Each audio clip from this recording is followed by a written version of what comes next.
What is up, everyone? Welcome to the very first episode of Talking the Point, a conversational Overwatch series where today we could not be more excited to be joined by the wearer of floral shirts, the rap god himself, Uber. How you doing, man? Oh, good. Yo, I'm on the first episode. Hot damn. Yeah. Dude, this is what I'm saying. Started from the bottom. Now we're here. Good to be here, bro.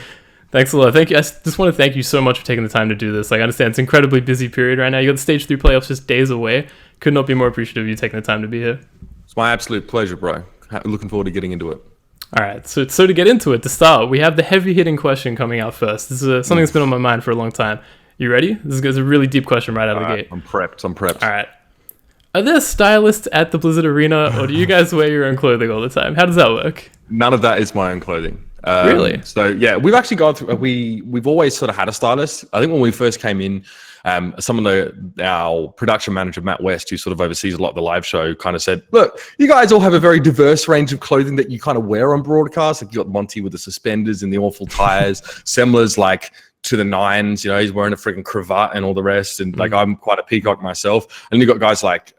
I suppose like Hex, who's usually just like some sort of like pastel colored shirt button down, right? So he kind of wanted to unify the styles a little bit while still kind of allowing us to have some say and have like our style show through. So we have a stylist and they basically, we meet with them, we tell them what we kind of like to wear, what we don't or whatever. They go out and buy a ton of stuff. Like the whole warm-up, the green room is just full of like racks of clothing. Wow. And then we go try it on. And then we see if we like it, if we don't, if it fits or not. They might get some stuff like refitted for us or if it's really important. And then Blizzard makes the final cut of some of the outfits. So there's like, bro, we're in the corporate life here now, you know what I mean? So there's like a lot of this malarkey. So like Blizzard's had to check them and they say, oh, this is good, this is not so good. Like a lot of the stuff I really would love to wear, which is more intense what I even wear now, Blizzard are not about it. So I had to bargain with them to get some things. That's hilarious. You have people micromanaging your clothing. That's amazing. Yes and no. I mean, because it goes on their broadcast, I suppose, like they do want to have some oversight about how it looks. Like I can't walk in there with a pocket square and tie every time, which I don't really want to anyway. Like Matt Morelli, like my co-caster, hates buttoning up the top button, hates wearing blazers. Like he's like, yo, I just want to walk in there like I'm from the streets, even though I'm from Long Island. I had a privileged upwearing, but I'm from the streets. He's basically rocking like Yeezy clothing like every time he's on stream. It's pretty impressive. Yeah, that's right. I mean, me and him, like both, I fucking wear my Yeezys every day, bro. That stuff's like walking on clouds, but like he just likes a dressed down look and that's catered for, right? He can sort of wear that. We can look different. It's not a big deal. You see some other like LCS, for example, everyone's very buttoned up and sort of dressed to the nines all the time, which I think is fine, but maybe there's a time and place for it. And we're more comfortable anyway if we get to wear stuff that we sort of course, like. Yeah. So. All right. So for my first like actual question now, just to step back in time a little bit, for people who may have only discovered you through your work in the Overwatch League, they may not know that you were quite the voracious commentator in the Australian landscape for a while. You cut your teeth on games like Battlefield, Call of Duty, League of Legends, World of Tanks, stuff like that. But you actually started out as a professional player for a time. You played Call of Duty on PC, right? Yeah, I think professional is stretching it a little bit. I was like a terrible player on a very good team is the best way I can. So, I mean, I worked my way up. I was never mechanically great. I played the rifle. So I just held angles. Whereas like, you had players that would rush with a, SMG or a sniper. I was very stock standard. I held angles and just tried to be solid. But I think towards the end of my career, I was like on an invite level team we did fairly well. But I was definitely valued more for communication and sort of that's the more cerebral part of the game than just being like a frag god, basically. Sure. So yes, I was practicing 40 hours a week. So I guess I was playing as if I was a pro, but I won a LAN, like an amateur sort of division LAN, which was good, but never quite reached the greatest lofty heights of COD 4 as high as it was. Well, what was it like, that transition, jumping from being with the mouse and keyboard to going to the mic for the very first time? Was there any sense of trepidation from you? Were you hesitant at all about that first experience, or were you like fully on board, trying your best at that experience for the very first time? Well, I didn't approach it like it was like this big transition, right? It was never like a momentous or, big decision. It was just a matter of, well, I'm going into uni now and I don't have time to practice 40 hours a week. I tried that in my first year of uni and didn't go very well study-wise. So I had a mate like who I played on a team with, like an amateur team way back. And he said to me, you should, give this a try. Come cast with me. And he was casting for like an online radio station who did like some COD 4 games. And I'm like, well, I'd never done this before. I did like public speaking shit at school and, like bits and pieces here. So I just tried it as a hobby. just something to do. I just gave it a shot, and then turns out I quite liked it. I enjoyed it. Could have a lot of fun with it, even though I was just god awful. I remember my first cast actually very clearly. So, from there on, it just became a hobby that I had those evenings free to do, and I said, I might as well jump in. I still wanted to stay in touch with the COD community, even if I wasn't competing anymore. So the best way to do that, I guess, was to cast the top level games. I learned a lot as well, but I also, got in there and was able to provide coverage to all the other COD 4 fans out there in Australia. Initially, it was just radio, right? But they wanted to know what was happening in invite division games that were happening, and there was no other coverage. So that's kind of where it all began. So I just fell into it. It wasn't like, okay, moving on to something else. It's just a side thing that ended up paying off, I suppose. Sure. So I guess maybe it wasn't so natural to come about. Your first big break sort of happened out of your control, right? Your first true, or in a sense, your first true big break came at an event in Melbourne that I actually attended, funnily enough, at Supernova Melbourne. I don't know if you can recall this or not, but I was there that day. It was the only Supernova I've actually been to. And there was another event as well. Same. I want to jog your memory of this. If you remember the inaugural PAX Australia, if you can remember that in Melbourne Showgrounds, I remember you at the booth. I brought this... the What It Takes mug! What It Takes mug. I was giving them out, fam. I remember it. I don't know. I can't remember specifically if you commentated a game of mine, because I remember you were commentating like fan games throughout the weekend. You were at that booth. Like, I swear I didn't see you leave that booth. You were there for so many games. But I didn't. I had to be there 8 hours a day, because there were like the year later there was like another guy that we did it together, and like we could take breaks and stuff. But that first year, it was like brutal. 3 days, 8 hours a day. I think it's fun. Jesus. Yeah, that was a rough weekend. That arena as well, I don't know if you remember, it was like boiling hot the entire weekend. It was pretty, and I was pretty wearing sweaty in there. Ridiculous blue jacket, this light blue. I don't know what I was doing with myself, to be honest. But yeah, so that was after Supernova, actually. I think slightly after. But Supernova was back when I worked with a friend of mine, Reagan Coriozo, who we're working on ESL Australia, which was a very ambitious attempt at creating an esports services provider in Australia. But we were very young, and we bought the license from ESL, globally, who obviously are based in Cologne, who I worked for eventually. But and we definitely didn't understand maybe just the difficulty of an undertaking like that, and we tried to do it between 3 of us. Do a lot of the managing, but that Supernova event was our first and kind of last event that we did.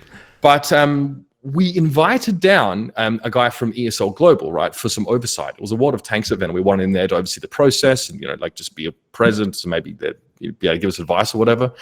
And he came down. Stephen Neal was his name, and I was commentating that event, but I also put the stage together and put the trusses up and helped with the lighting. So I was out there unloading the truck because every spare pair of hands we need. Because when we first started setting up that event, it was brutal. We realized that we were kind of a little bit in over our heads to a degree, but we managed to put it together. We managed to get the stage set up, and then I moved into commentary for those 2 days. But I got along really well with Stephen, the bloke that we brought down, this British guy. And eventually, I did a couple of those other PAX events and kept hosting, because I never hosted before, right? I was casting that Supernova event. I went out the front of stage for 30 seconds to tell everyone we had a delay, which there were many, and that we'd be back soon. And I had a bit of a yarn with them, a bit of back and forth. And then I went back in, and Stephen said, "Yeah, you're really good at that. You should do this PAX event here in Australia for wargaming. They want to do and he put my name forward, and I did that, and I did a bunch of those. But then I was becoming a World of Tanks caster in Australia. There weren't many, and eventually he offered me a job in Cologne after I traveled over and hosted their Gamescom World of Tanks finals. Was still terrible at it, by the way. He offered me a spot over there as a caster, so I picked up with 2 weeks' notice, and I pissed off. Right. Do you look at that, looking back now, do you kind of see that moment as sort of like a catalyst in a sense? Was that the first moment where you really looked at it and thought, okay, maybe there is a prosperous path for me here, as opposed to pursuing something in the engineering field, which you'd obviously recently graduated from? Yeah, I think at that point I'd been out of engineering for a couple of years, and I'd actually taken a job at a chemist warehouse, which my friend Reagan actually helped me get. So I worked in that job for 2 years because I wanted to have the time to just, it was starting to occur to me. First of all, I had to get a job because I couldn't get good engineering work. The market wasn't great, and I honestly didn't love it. But working at this place also gave me the chance to travel, and I had a bit more time off, right? Engineering jobs, generally you can't just piss off and go do what you want. So when that came up, yes, it was definitely like this could be it, because I really wanted to go over there, and I knew that if I was in Cologne I'd be working with all the casters, like the top casters of the time, like Lee Smith, D-Man, Joe Miller, Pansy, and all them. So I'm like, this seems like a great thing. At the time I was also courting an offer from ESL Australia, but the new ESL Australia, the one that's currently under the current ownership where Nick Vanzetti's running, because obviously after me and Reagan attempted ESL Australia, didn't work out. We sort of sold the license back and moved on, and then Nick came and picked that up. So he'd offered me a job in Sydney as well. But it was like, money wasn't great. I probably would have been sort of, living in a house with a bunch of other people. Like we would have been, at the grassroots, really trying to build something up, which credit to him now. He's done a great job with it. But back then, the Cologne offer definitely seemed like the one to go for. And that was when I was like, okay, I'm now leaving the country to live in a foreign country. This is pretty interesting. cool. Right. So you definitely, through your time with World of Tanks and following World of Tanks, you kept your options open. You commentated a lot of games, as we mentioned before, and one of those was League of Legends. Mm-hmm. And correct me if I'm wrong on this, but there was an event, I forget which one it was. It might have been an IAM Katowice, I think it might have been. You actually commentated a TriCast alongside Monty and Doa before, right? Yeah, so I did. That was actually in the group stages. It was like an SKT versus TSM game, I think. I did with Monty and Doa. And then I finished that event with a semi-final cast of Fnatic versus Royal Never Give Up, and that was with Crepo and Deficio. We did that in like the Spotec, because the group stages were done in like a smaller arena that were attached to it. So yeah, I had that TriCast with them. Did you ever think, like, working alongside them, did you think that you would be at a point today where you would be working to them with such an extent? Like every single day working with these guys? Not really. I think that was a tough cast as well, because I just didn't fit into their sort of chemistry. Like they came in, and it was sort of tough to find out where I worked in around that. TriCasts are hard enough to do as they are without me not knowing someone. And I honestly, I probably needed like another year of like solid reps in casting League of Legends at that time, because with ESL, I didn't do the LCS, right? I did some like little cups on the weekends, and I did the IEM Cologne before that with like Papa Smithy and Froscurian and Pyrotechnics, right? So, but when I came into that event, like, it's just so different for me, where all the other casters were doing either like LCS or LCK. They're in Korea, they're doing reps every day, and I was still quite green when I came in there. But I didn't really think I'd work with them. On Tindora always seemed like they'd always be League of Legends guys, and they were in Korea and stuff like that. So that absolutely never occurred to me. I was excited to try it because I'd obviously been following them for a long time. But I remember I asked Quickshot for some advice before that cast. I asked him, like, Trevor, like, obviously these guys are an established duo, like, they've got their own style and flow. Like, how do I fit in around that? Trevor looks at me and he goes, I don't know, bro. Sorry, you got your work cut out for you. And I'm like, yeah, okay. Damn, it's rough. Yeah, but like that, I'm not going to expect like 2 seasoned veterans to like allow me to do stuff. You know what I mean? So I filled in mostly with like the play-by-play stuff. I got a couple team fights in there. I tried to have a bit of banter, but I was actually say it was like Monty, then Doa, then me. So it's like quite hard as not being like, if I'd sat in the middle, it might have been a bit easier, right, to work with. Nah, that's another story. But yes, I didn't expect to be working with them. Right. Well, speaking of League of Legends, do you still try to, I know you're like all in on Overwatch League right now, but do you still try to keep up with other esports scenes, like in the periphery? Do you still watch? I saw you tweeting about IEM Sidley last night. Do you still try to catch up with other events? Less so CS. Less so League of Legends. Like I kind of glance at, oh, that's a new champion. Oh, that's kind of weird. Like, what's going on here? But not really, no. I catch up with some LCS casters here in LA. Like every now and then we cross paths and we chat. But I follow CS still a fair bit, especially like any sort of big events. I mean, last year, obviously, I desk hosted IEM Sydney, and that was just such a sick experience. And then before that, I mean, during that time, I was casting a lot of CS. So that was very sort of near and dear to my heart, and still is. And I think the game is still the best esports game in the world. So I definitely keep close tabs on CS, especially because I think that they do it the best right now. Sure. Right.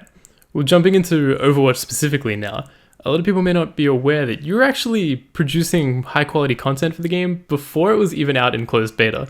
You and Jason Kaplan were producing content on Overdrive on your YouTube channel. High quality. Let's not get ahead of ourselves. It was content, yeah. Critical, you're very self-critical. But you were like 2 of the very first people jumping into Overwatch before there was even really gameplay, before there was even really tournaments. You were still discussing anything about the game that you really could.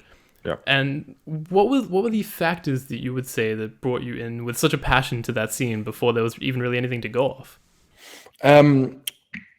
I suppose like we'd never really worked on a Blizzard game before, but I think it was probably a lot of the same things that got everyone excited about it.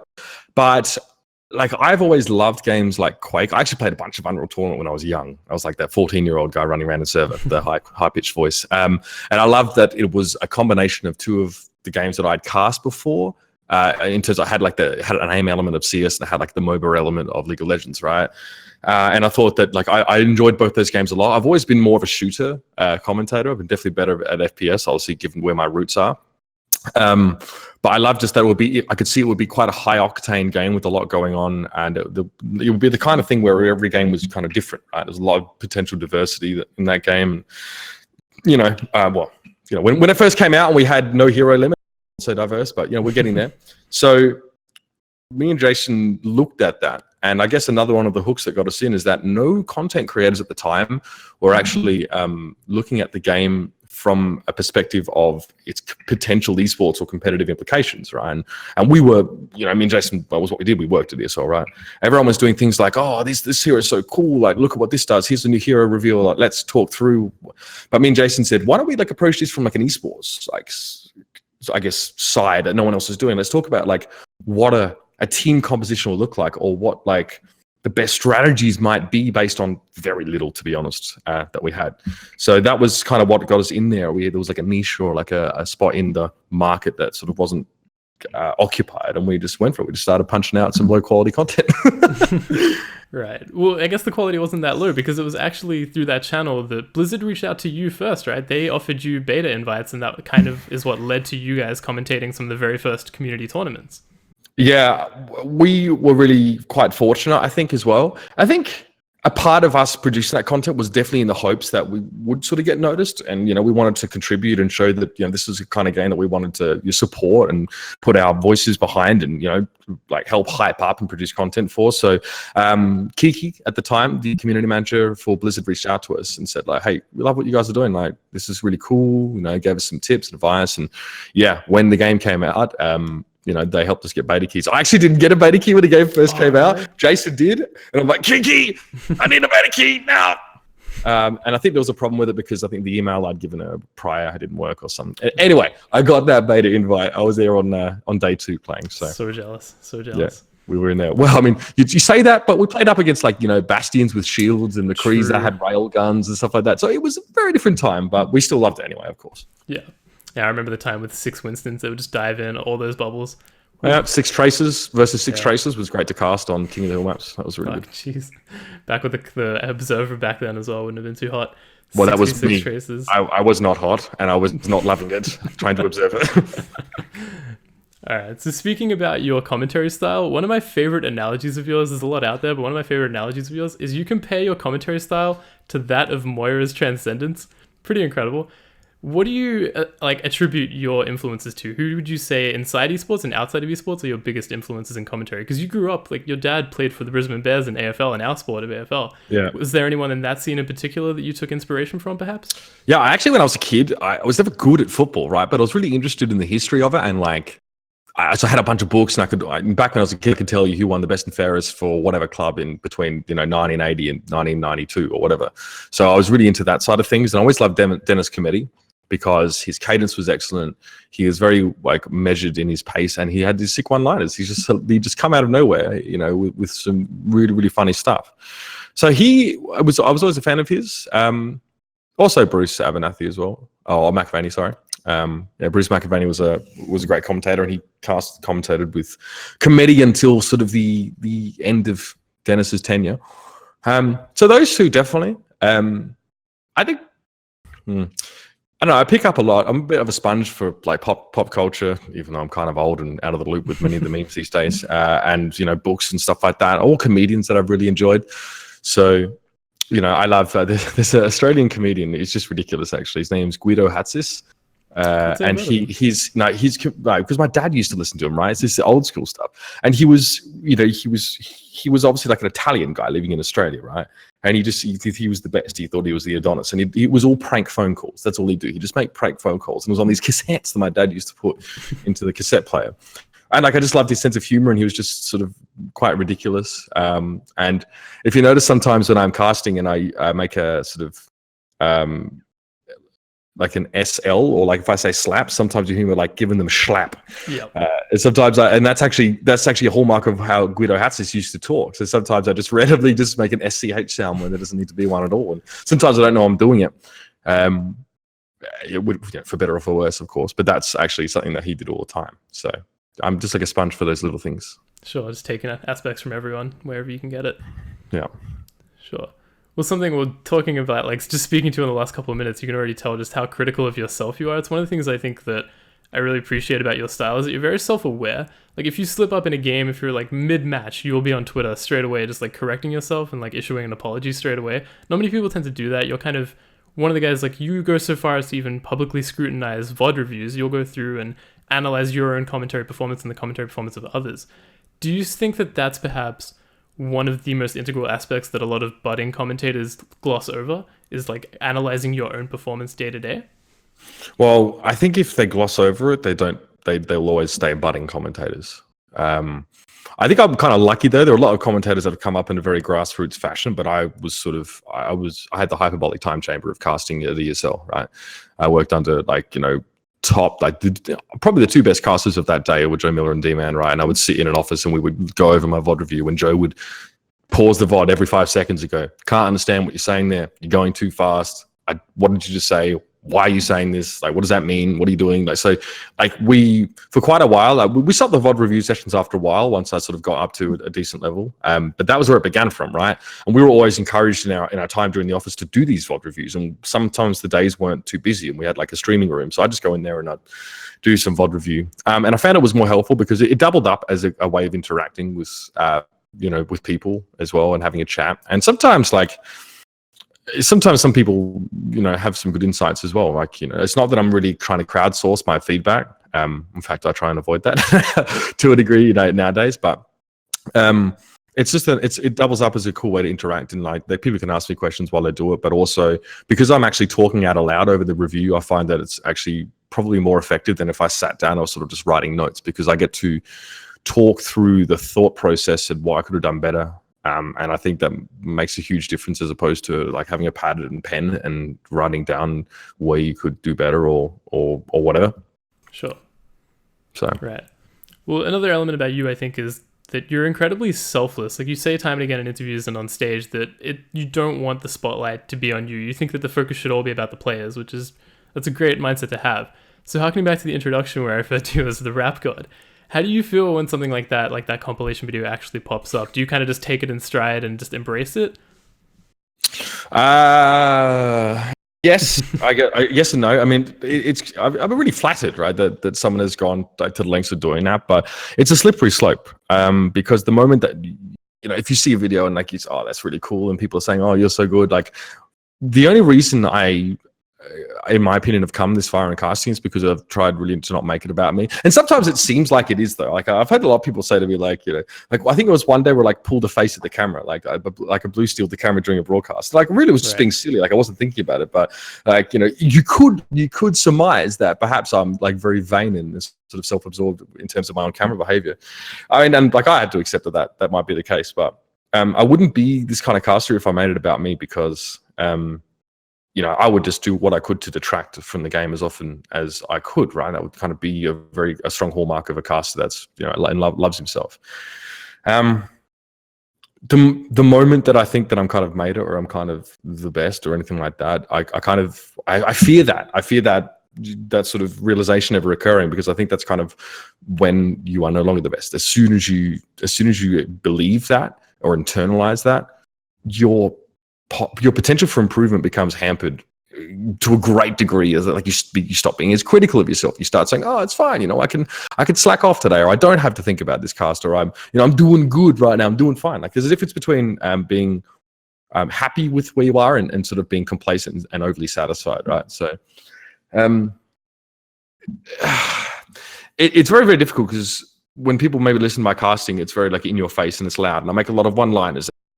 And I understand if maybe people think I'm trying to make it about myself, but it very much is an unfiltered expression of who I am to a degree, right? They're filtering. You catch me with a beer in my hand, and I'm going to say a lot of things I can't say on broadcast, right? But it's what has helped for me and what may not necessarily help for other casters is that I don't take myself too seriously. I don't filter what I say very much. I try to not to over formalize things. I used to do it a lot. I used to be very formal. And I just kind of go with whatever comes to mind, for better or for worse, with the caveat that obviously things that get me fired don't get said. And I have like a very brief filtering process. Sometimes the things come out of my mouth and I'm like, why did you even say that? Like a great example, I said it the other day, actually. I said, some player is going to have to go as ham as the sandwich that claimed Janis Joplin, right? Because I mixed up. Basically, Mama Cass was rumored to have died from choking on a ham sandwich, right? This is like way back. Now, I said Janis Joplin because I'm referencing the Austin Powers scene where he goes through all of his like old friends that had passed since he was in cryostasis, and Janis Joplin came up. But Janis Joplin actually died of a heroin overdose, right? So I got the two mixed up.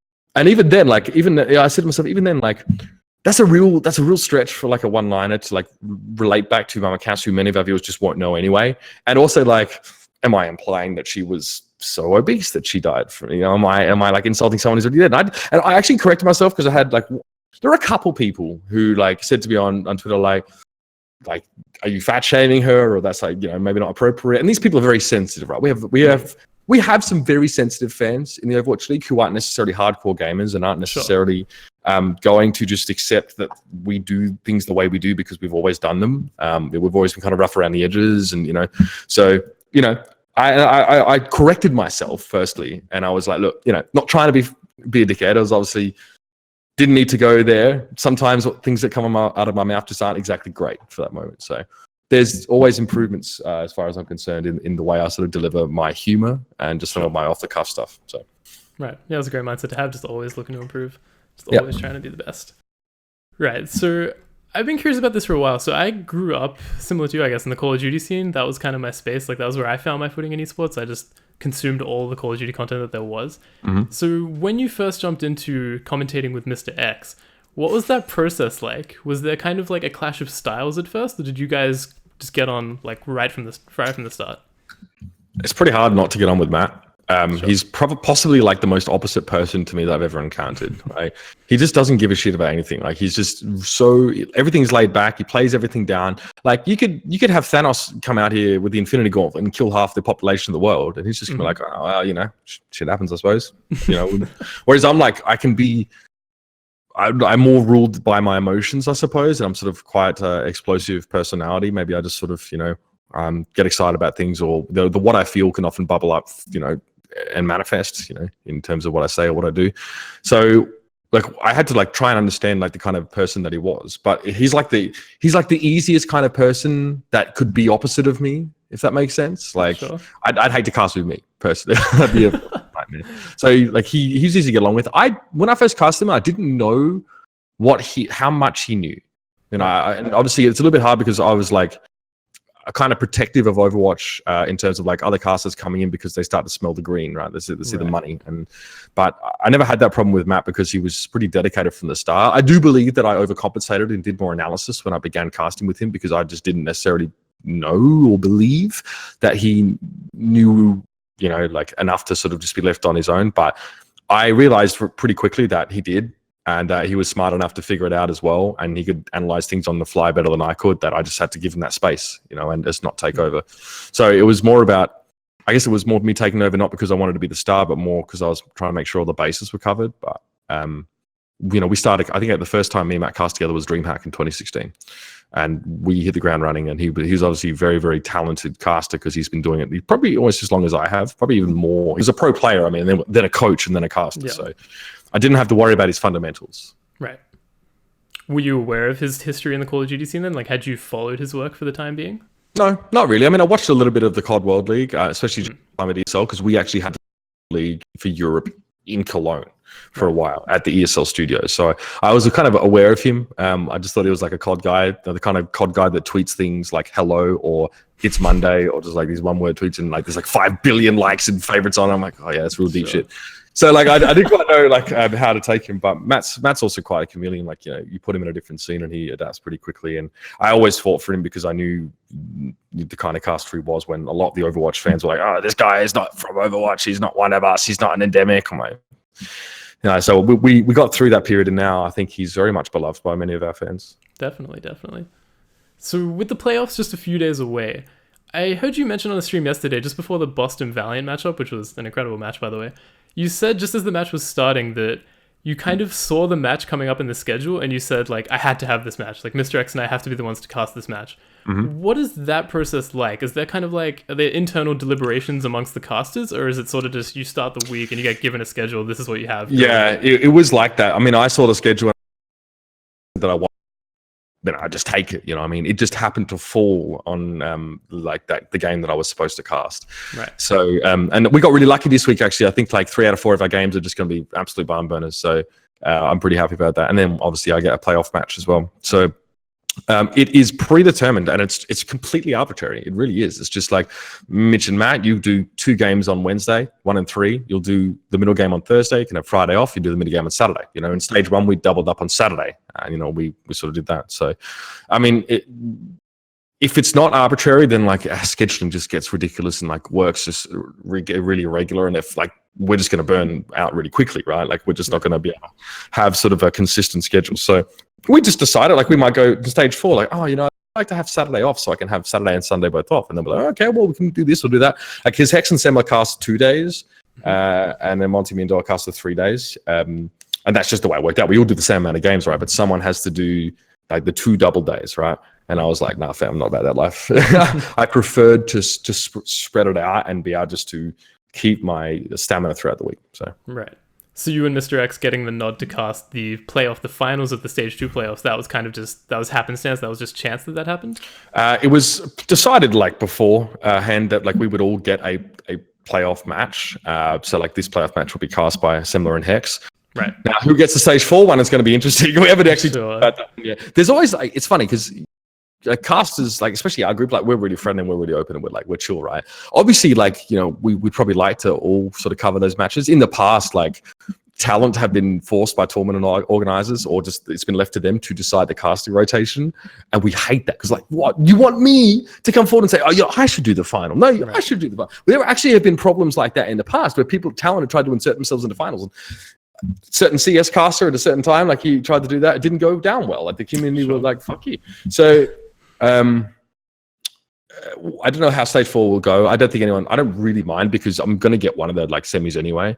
And I think I might even get lucky and get a battle for LA as a semi-final. So like, I really don't care. Like that's fine with me. I got my one final, which is good. I've been lucky in the past in Overwatch to get a lot of the finals and have a chance to do those. So, you know, it's not a huge deal, but it is, yeah, it's mostly arbitrary and decided before the stage starts. Right. So, you know, so before the stage even starts. So what goes into kind of a typical preparation for you for a specific series? Is there something that you do individually? Is there a lot that goes into it with you and Matt as a duo? You've said before that you consider yourself to be a preparation heavy caster. So what goes into that typical day off for you? Yeah, I mean, when you're doing something as consistent and you're sort of keeping your thumb on the games, it means you have to do less prep in the lead up to a game because you kind of know the histories, you know, the matchups, you know, who won last time, all this sort of stuff. It's in 3 stages. So I do personal prep sort of before the match if I don't want to check anything out.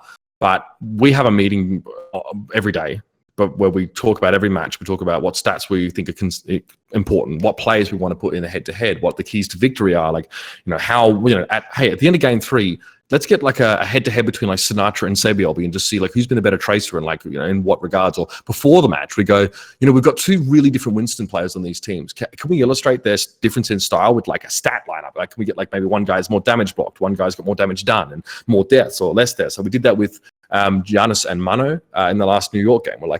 We're seeing these Winstons, you know, getting subbed in, and sometimes we don't understand why and what map and what the reason is. And we can ask, but often with a lot of teams, we get like a very PR answer, right? Sure. So we put the players up side by side, but we discussed that like way beforehand, right? So all those little extra bits, like the stats that come up, or sometimes recently we cross to the analyst desk during a cast and we have a conversation with the analysts. Like we have a topic in mind that we've sort of premeditate. So there's that. And then when me and Matt get into the casting 10 minutes before the game, we sit down and go over our storylines and go over things that we should talk about, what's relevant, and then we sort of try to take that in hand and weave that in as we go. So there's 3 stages, I guess. Sure. So kind of piggybacking on that then, so what goes into your typical day at the Blizzard Arena? Because you have to be switched on at an incredibly high level of energy for roughly, what's like 2 or 4 hours if you're doing 2 casts a day. I don't think a lot of people understand just how like taxing that can be mentally and physically to be at that peak for such a long period of time. Yeah, I mean, like the average, pretty well routine. So like Matt and I will leave. Me and Matt live in the same apartment complex. He's just a level down, so it's pretty convenient because I don't drive in the US, so he drives me to work and back. So we get together with 45 minutes before our call time. We'll jump in the car, we'll head across to the arena, and we'll just get some food and chill out, sit down. We usually have then like about an hour to do our own prep, and then we'll have our production meeting. So we do that production meeting that goes for about 30 minutes. And then if we're casting the first game, we're pretty much straight down on hair and makeup. So we get down there to be ready sort of for game one and be sort of 20 minutes early. We'll hang out in the crowd. We'll, try and get a feel for the crowd, engage them. Personally, for me, there's a couple little bits and pieces. Like I will always get a vitamin C sachet, put it in a bottle of water. I will always get a hot lemon tea with like honey in there. And sometimes if I'm doing 2 games, I will drink no more than 1/2 of a sugar-free energy drink before that. Usually no more because like sometimes if I've had too much sugar, I start saying things like Janis Joplin choked on a ham sandwich. So like I sometimes I do need to keep myself pepped up a fair bit. I drink probably too much caffeine as it is. And when I walk in a cast, like there's 2 different ways we approach a game, right? If it's going to be a really big game, I won't sit down. I'll walk in there, I'll be stood up, and like even when the camera's off, as I'm standing up, and I'll put the stool in front of me and lean a leg on it and just like lean over like that. I found that's like my most comfortable way to do it. But if it's like Dallas Fuel versus New York, I'm gonna pull a chair up and sit down, and we'll start casting it because it helps me as well realize that this is not a game where I need to try and artificially hype anything. And when I got the chair out and I'm sat down, it's like me and Matt are gonna have a discussion now over most of this game, and we'll play some fights, but more than anything, we're gonna talk about the little things we're seeing, and we'll tune the broadcast more to like an analytical perspective. Right. Well, you actually tweeted out this morning. It's funny you should mention like a series like that as an example. Being so far into the season now, do you think that, well, it's a controversial topic in the Overwatch community at the moment. Do you think that Burnout is going to be a significant factor moving forward? Do you think it already is a significant factor? Especially considering that expansion is inevitable. We're going to have more teams next year, hopefully, or assumedly. Do you think that Burnout is a pivotal factor for you personally as a caster? Do you feel that? Do you suffer from the burnout as long with some of the players? Well, I feel like pressure because like I'm very energetic, right? And trying to, sometimes I walk off the stage and I'm really happy cast, but then I go like, how do I keep producing quality of that same level? Like, how do I consistently deliver this kind of performance now? Like, obviously it's not because I'm pressured by my fans to keep delivering that, but it's by myself. I want to be able to sort of keep a high standard. So look, it's not too bad. And half of this is my own doing. I'm a little burnt out right now, but it's because in like the break between stage 1 and 2 and the break between stage 2 and 3, I pissed off to the mountain and went like skiing and snowboarding for like 3 or 4 days. And now that's not always necessarily relaxing vacation, because when you're learning to snowboard, it's life or death at all times. So the adrenaline's pumping, you're falling over, and I'm always sort of sore and tired. So I didn't give myself the best chance to rest between stages, but I am a sprinter to caster and not a marathon runner. And I do not have a very economical approach because I don't clamp down on my energy unless like hyping something doesn't need to be hyped, right? Like I very much need to let it out of me, because it's probably more interesting to try and like control that than it is just to let it go and let me be myself. I think some teams are starting to get burned out now.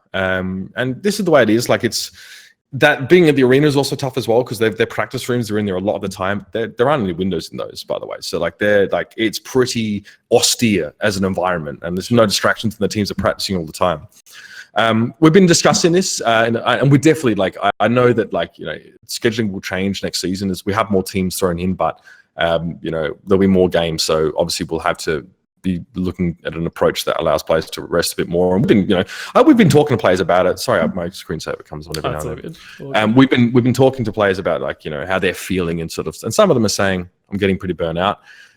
Someone like the Dallas Fuel are going to be super burnt out because they have to put in extra work to not only try and catch up, but also fix their mistakes. So they're trying to learn new stuff and improve, but also fix their mistakes. So that's like double duty for them, and they're still losing, right? So you can't build any momentum. It's just a grind every day. So I'm sure they're burned out, and we've seen evidence of that already on social media. For a team like New York, it's probably not as bad. I would say at this stage, if I was their coaching staff and you're so far ahead and you're already a shoe in for the end of season playoffs, you could take out a day of scrims here and there. You know what I mean? You just wouldn't have to grind yourself so hard. And no one wants to peak in stage 3, right? So like a lot of teams that are sort of vying for being the season 1 champions probably aren't whipping themselves too hard right now, especially if they're in decent spots in terms of this stage standings. I'm going to have a break next week. I'm going to do absolutely nothing. I'm not going to go out to the mountain. I'm going to sit around, and hopefully that helps.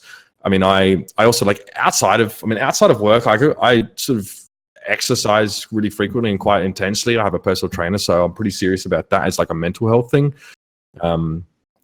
So I tax myself even outside of work, and I try not to sit around too much. And I don't play as much games as I used to, and maybe as I would like to, because I'm sort of out, trying to sort of be active and stay in shape. So there are a lot of factors that can contribute to it. I tweeted that though. I'm definitely ready to go back to Australia. Like I miss Farmers Union iced coffee. I miss Glenelg. I miss driving. That was nice. You miss Porto? Oh God, dude. I love a Porto. So I tweet about it all the time, right? It's literally my favorite fast food place in Australia. I have here's a story for you, right? I was away. This is exclusive. I was away for 2 years, right? When I was in Cologne, and I finally came back to Australia. It was 18 months actually. And I walk up to my favorite Oporto in Westfield Marion Shopping Centre in Adelaide, and they still knew my order off by heart. And they just asked for my card, and I just swiped that thing. I was like, "That's right, And the manager came out and shook my hand. I used to go there all the time. I love it. It's for those that don't know, it's like a Portuguese-style grilled chicken. It's pretty straightforward, but it's fairly healthy, and the wraps are really nice. So I just used to have it habitually. Me and my brother.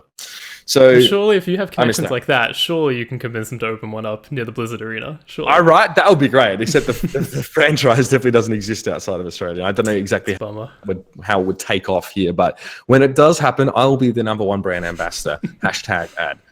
#paid. I'll be first caster with a sponsor on your shirt. I will wear an Oporto badge. If I get free Oporto, I'm not going to complain. Give me that large wrapper meal with extra Prego sauce and a side of Bondi bites, and I'm all yours. That does sound pretty good. I live in Australia, and I can't say I've ever actually had it. I'm sorry, I'm like disappointing right now. I don't think I've ever had a Porto. Thanks for your time, Brad. It's good chatting to you, bro. Yes, well, I mean, that's fine. That's fair. Their own. I don't think it's spectacular. Everyone's like Nando's is better, or Porto's like a poor man's Nando's. I'm like, I've been to Nando's, bro. You think I want a freaking plate with some porcelain? Put my food on there? You want to stick a flag in my damn chicken breast? Come on, fam. I want it simple. I want it in my hand. I want to be able to eat it and enjoy it. So, I'll always be at a Porto's guy. That's fair enough. Nando's is nothing special for the record. Yeah, that's right. You tell them. So to kind of wrap things up a little bit, so you've said before you didn't want to be the jack of all trades caster forever. You've said that you wanted to find your home in something. Do you feel as though you've finally found a long-term home in Overwatch? I hope so. I love the game and I love casting it. I think it's well. I don't know if the culture going forward being a part. I think because I think it's an admirable initiative from Blizzard, but they're moving Overwatch into being a very much more mainstream kind of thing, very much more inclusive. And there's nothing wrong with that at all. But it makes me think a lot about what I really want in casting. So far, I'm loving it. I'm enjoying it. But I fell in love with casting and gaming before corporations got involved, before there was that big money, before there was a lot of PR stuff to worry about. And I understand that this stuff is like integral in the business world and needs to be there, right? And I also understand the merit in welcoming new people in and like expanding what it is that defines us as gamers and people are part of the Overwatch League. I don't know like if that's going to be for me in the long term down the line. But I mean, right now, I think I've found my niche. I wanted to just cast one game, right? Working at ESL was amazing because it gave me the skill set from all these different games that I could combine into Overwatch. And I think it works. And right now, like I've got no intention of moving. I want to, stick with the Overwatch League now and really hope that I can improve and it improves with me and we can sort of continue to build up something great here because I think it is. I think it's something that was ambitious at the start and a lot of people doubted us. And I think that we're starting to silence them. But yeah, I think this is me. This is where I want to be right now, So, I mean, I don't know. Not many people can say that, It's a big deal, and I definitely never take it for granted. Sure. Well, it's a good thing because I think everyone in the community, maybe we're a little apprehensive at first, but I think everyone looks to you now as like one of the best casters in all of esports. Everyone appreciates you appearing in the Overwatch League every single time that you're on stage. It does. It's a great aspect to have in the community right now. Yeah, I appreciate it, man. I mean, what I love is that I can be myself and people like that. Isn't that crazy? You don't have to pretend to be someone else, and you go out there and you just let the way you feel about the game and the players and everything bubble up, and then people accept that. That's kind of scary for a lot of people, and for me, it's like a huge part of why I love what I do. Sure. All right. Well, to close things out officially, I have a few quick fire questions if you're prepared right. for those. Just Yeah, quick, hit me. like simple 1-2 word answers, yes, no, that type of thing. All good. We'll close things out with this. Okay. I read somewhere, is your favorite hero still McCree? Yes. Do you have a favorite map to cast? Dorado. Who is your favorite player to watch? Pine. Of course. What is your highest rank? 3.7k. Respectable. Have you played Rialto? Yes. Do you like Rialto? Yes. A lot What of is your flanking though. Right. What is your favorite game of 2018 other than Overwatch? So far, that's a tough one. I'm really loving the new God of War game. It's so good. But I haven't got to play it. That's the crazy part, right? I've watched people play it. And I'm like, I really want to get into it. Also, Magic the Gathering Arena is actually close to being released. I've always been an MTG fan, and they're going to bring that one out. But I don't play that many games outside of Overwatch. I wish I had more time. Sure. Also, Fortnite is freaking sick. I love that stuff. Fortnite's great.